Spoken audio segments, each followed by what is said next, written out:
जनता party की राष्ट्रीय कार्यकारिणी की बैठक दिल्ली के वेस्टर्न कोर्ट में अभी हुआ, जिसमें कई एजेंडों पे सर्वसम्मति से लोगों ने लड़ाई लड़ने के लिए हामी भरा। पहला एजेंडा हमारा है, हम पसमानदा समाज से आते हैं। इससे पहले हम लोग पूरे बिहार में अंसारी महापंचायत के नाम से सामाजिक संगठन चला रहे थे। इस संगठन के माध्यम से पूरे बिहार के अंसारी कम्युनिटी को हम लोगों ने जोड़ने का काम किया। उसके बाद देश के अलग अलग राज्यों में भी हम लगातार दौरा करते रहे। यहाँ आने से कबल हम लोग रांची में मीटिंग किए। आज 1 तारीख को राष्ट्रीय कार्यकारिणी की बैठक दिल्ली में हो रही है। 3 अक्टूबर को हमारा मीटिंग लखनऊ में होना है, परसों होना है। हमारा एजेंडा है कि जो पसमानदा समाज को वोट बैंक के रूप में लोग इस्तेमाल कर रहे हैं और बदले में कुछ भी हासिल नहीं हो रहा है, कोई पॉलिटिकल रिप्रेजेंटेशन हमारा देश स्तर पर नहीं है।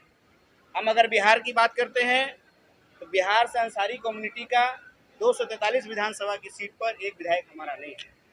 75 एमएलसी का सीट है बिहार में, एक एमएलसी हमारा नहीं है। 40 लोकसभा में टिकट बांटा जाता है, एक भी टिकट अंसारी कम्युनिटी को नहीं दिया जाता है। 16 राज्यसभा के मेंबर बनाए जाते हैं, कोई भी पॉलिटिकल पार्टी हमारे लोगों को मेंबर नहीं बनाता। जबकि आबादी की बात करेंगे तो बिहार की दूसरी सबसे बड़ी आबादी अंसारी कम्युनिटी का है। 11% इकलौता वोट अंसारी समाज का है। हम जहाँ चाहेंगे वहाँ सरकार बनेगा।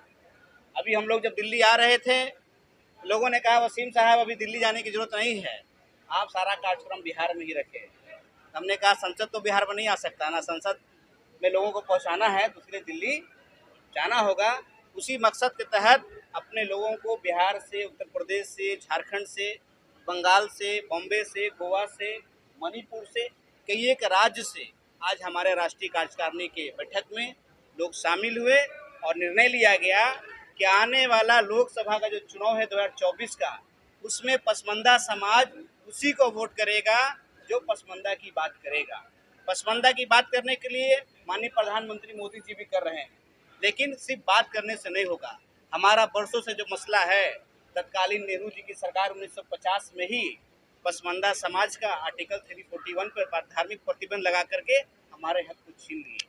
आज पहला ऐसा देश है हिंदुस्तान जिसके संविधान में एक तरफ हमको आज़ादी दिया जाता है आर्टिकल 15 के तहत, इस देश में किसी भी नागरिक के साथ कोई धर्म के आधार पर, जात के आधार पर कोई भेदभाव नहीं करेंगे। उसी संविधान का आर्टिकल 341 में धार्मिक प्रतिबंध लगाकर मुसलमानों को और ईसाइयों को एससी कैटेगरी से बाहर कर दिया गया। आप सभी पत्रकार बंधु जानते हैं कि अभी ईडब्ल्यूएस का रिजर्वेशन दिया गया, इसमें किसी तरह का धार्मिक प्रतिबंध नहीं है। जो भी गरीब कमजोर लोग हैं, विकर सेक्शन के लोग हैं, सभी को, चाहे वो किसी धर्म के लोग हों।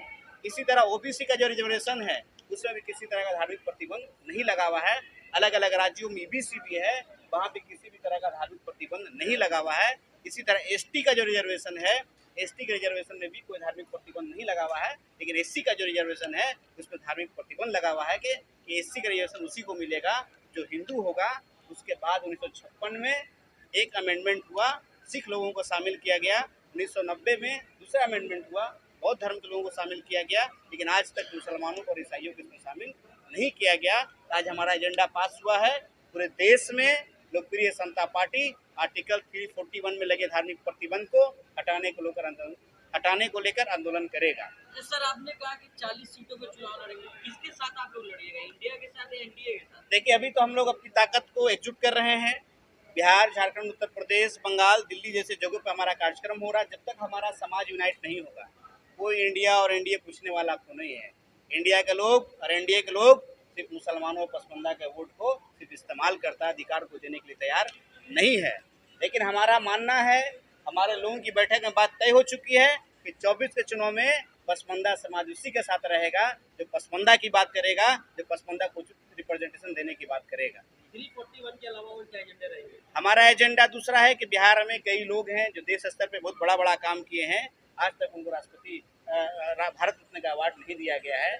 हमारा मांग है महान स्वतंत्रता सेनानी अब्दुल कयूम अंसारी साहब, अति पिछड़ों के नेता मसीहा कर्पूरी ठाकुर जी, बिहार केसरी स्वर्गीय श्री कृष्ण सिंह जी और दलितों के मसीहा नेता रामविलास पासवान जी को भारत रत्न दिया जाए। एक हमारा डिमांड और है कि देश स्तर पर आज युवा दर दर भटक रहा है। बेरोजगारी की बात सब करते हैं, उनके एम्प्लॉयमेंट के लिए सब लोग नारा देते हैं, लेकिन जो भी सरकार बनता है उस पर ध्यान नहीं देता है। इसलिए युवाओं के लिए एक देश स्तर पर युवा आयोग होना चाहिए, ताकि युवा भी अपनी समस्याओं को वहाँ रख सके। इसलिए हम लोग का डिमांड है कि राष्ट्रीय स्तर पर युवाओं के लिए, युवाओं के उत्थान के लिए, युवाओं के रोजगार के लिए एक युवा आयोग का गठन होना चाहिए। एक एजेंडा हमारा और है कि अभी आपने देश भर में देखा कि अग्निवीर को इसमें शामिल कर लिया गया, लेकिन उनका क्या होगा, रिटायरमेंट का ना कोई प्लान है ना कुछ है। इसलिए हम लोग का डिमांड है कि उनके लिए उचित पेंशन का व्यवस्था किया जाए, ताकि जो लोग आज भर्ती हो रहे हैं 4 साल 5 साल 6 साल के बाद रोजगार सड़क पर ना घूम सके, उनके लिए उचित पेंशन की व्यवस्था की जाए। ये हमारा सर, लेकिन मुसलमानों की पार्टी असदुद्दीन ओवैसी की पार्टी भी कही जाती है, आप भी है, तो उनको तो भाजपा के बी टीम कहा जाएगा, आप किसकी टीम है? देखिए, बी टीम सी टीम तो चलता रहेगा, राजनीति में जो भी अपने अधिकार की बात करेगा। मुसलमान ही तो कहते हैं आप लोग, टीम है आप लोग। देखिए, हमारा मानना बिल्कुल इसमें एक तरफा का बात है। हमारे अधिकार की जो बात करेगा, हमने कहा कह रहे हैं इंडिया बात करे हमारी, आप भी टीम कह रहे हैं इंडिया हमारी बात करें। इंडिया इतना बड़ा गठबंधन पूरे देश भर में बनाया गया, राहुल गांधी जी हैं, बड़े बड़े केजरीवाल जी हैं, आपको उत्तर प्रदेश से अखिलेश यादव जी हैं, ममता बनर्जी जी बंगाल से हैं, बिहार से नीतीश कुमार तेजस्वी यादव जी हैं, ठीक है। एक मुसलमान नेता का नाम बताइए जो बिहार झारखंड उत्तर प्रदेश बंगाल से उस इंडिया गठबंधन का हिस्सा हो। आपने ओवैसी साहब को नहीं शामिल कराया, आपने वसीम नैयर अंसारी को नहीं शामिल कराया, आपने बदरुद्दीन अजमल साहब को नहीं शामिल कराया, आपने पीस पार्टी को शामिल नहीं कराया। तो इंडिया का जो गठबंधन है ये ठग गठबंधन है, मुसलमानों पसमानदा के समाज के साथ इससे कभी तालमेल नहीं हो सकता है। आने वाले दिनों में हम लोग सबक सिखाने का काम करेंगे। क्या लगा इंडिया गठबंधन में मुस्लिम पार्टियों को क्यों नहीं जोड़ा जाए? देखिए, आज के दौर में दोनों पार्टियां हिंदुत्व की राजनीति करती है। एक कॉमनल लाइन पे बड़ी मजबूती से राजनीति करती है, तो दूसरे हार्डकोर और पहला जो है हमारा सॉफ्ट हिंदुत्व की राजनीति करती है। दोनों को आइडेंटिटी पर राजनीति होना चाहिए। अगर आप सेकुलरिज्म पर राजनीति करते हैं तो मुसलमानों को भी साथ आपको रखना होगा, लेकिन आप चाहेंगे सेकुलरिज्म की राजनीति भी हो और मुसलमान भी हमारे साथ नहीं रहे, तो मुसलमान किसी का वोट बैंक नहीं है। आने वाले दिनों में इसका मजा चखना पड़ेगा। मोदी जी पसमानदे की आजकल बहुत बात कर रहे हैं, तो क्या लगता है आप मोदी जी के साथ जाएंगे? देखिए, हम लोगों ने पहले कहा इस बार के चुनाव में सिर्फ बात करने से नहीं होगा। आप अगर उचित अधिकार देंगे, अगर आप पसमानदा की बात कर रहे हैं माननीय मोदी जी, तो हम आपसे आग्रह भी करना चाहते हैं कि वर्षों से जो तत्कालीन कांग्रेस की सरकार ने जो हमारा हक छीना, आप उस हक को बहाल कर दीजिए। आर्टिकल 341 में लगे धार्मिक प्रतिबंध को आप हटाने का काम करें। पूरा देश का पसमानदा समाज आने वाले 24 में आपके साथ खड़ा रहेगा और एक बार फिर से मजबूती के साथ प्रधानमंत्री बनाने का काम करेगा।